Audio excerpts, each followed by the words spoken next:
Siz yangiliklar bilan tanishyapsiz. Karmana tumani axborot kutubxona markazi Turon Fanlar akademiyasi Navoiy filiali bilan hamkorlikda kitoblar taqdimotini o'tkazdi. Tafsilotlar muxbirimiz lavhasida. Kitob fikrlash quroli, xazinalar kaliti, tafakkur manbai bo'lgani uchun ham xalqimiz uni nonday aziz, mo'tabar va muqaddas deb hisoblagan. Shuning uchun kitobga bo'lgan muhabbat, uni qadrlash, o'qishga ishtiyoq xalqimizning qon-qoniga singib ketgan. O'tkazilgan tadbirda Turon Fanlar akademiyasi Navoiy filiali bo'yicha vakil Kamol Yo'ldoshevning Karmana tumanining arxeologik yodgorliklari katalogi nomli kitobining taqdimoti bo'lib o'tdi. Tadbirda so'z olganlar mazkur katalog Karmana tarixini har tomonlama chuqur o'rganish, bu shaharning yoshini aniqlash bo'yicha ilmiy tadqiqotlarni kuchaytirish vazifasi doirasida tayyorlanganligini ta'kidlashdi. Kitob Karmana tumanida joylashgan qadimgi va o'rta asrlarga oid arxeologik va arxitektura yodgorliklarining umumiy tasnifiga bag'ishlangan. Viloyatimizdagi 437 ta tarixiy yodgorliklar ro'yxatga olingan bo'lsa, Karmanani o'zida 40 dan ortiq tarixiy yodgorliklar bor ekanligini aniqladik. Va bularning hammasini katalog sifatida bitta kitobga jamlashga erishdik. Mana shu kitob bugungi kunda bir asosiy bir vosita sifatida qo'llanilishi mumkin.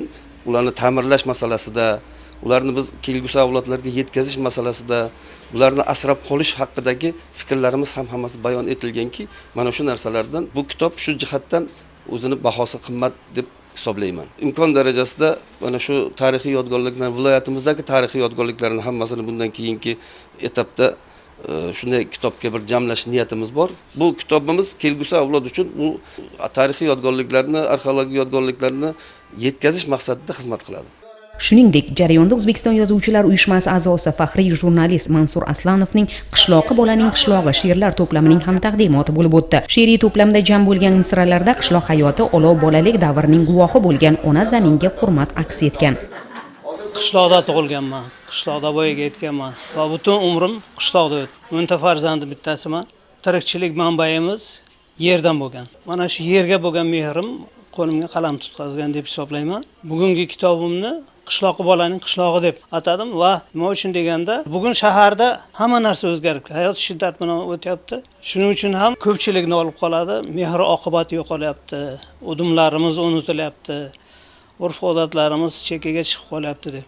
Mana shu kitobimga yoshligimizdagi, qishloqlarimizdagi bo'lgan udumlarni, qishloq odamlarining mehr oqibatini, saxovatini, bir-biriga bo'lgan izzat hurmatini ta'riflashga harakat qilganman.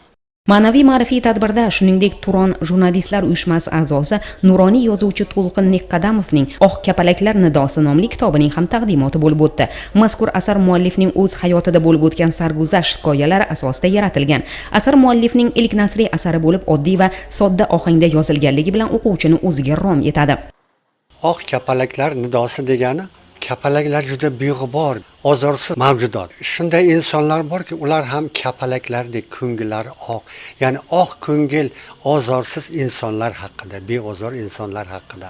Asosiy qahramon bu yerda bir rus ayoli mana o'sha hovuzga cho'kib ketgan paytimda, endi men Buxoroda tug'ilganman. Keyin Navoiyga ko'chib kelganmiz, Karmana deyiladi u paytda.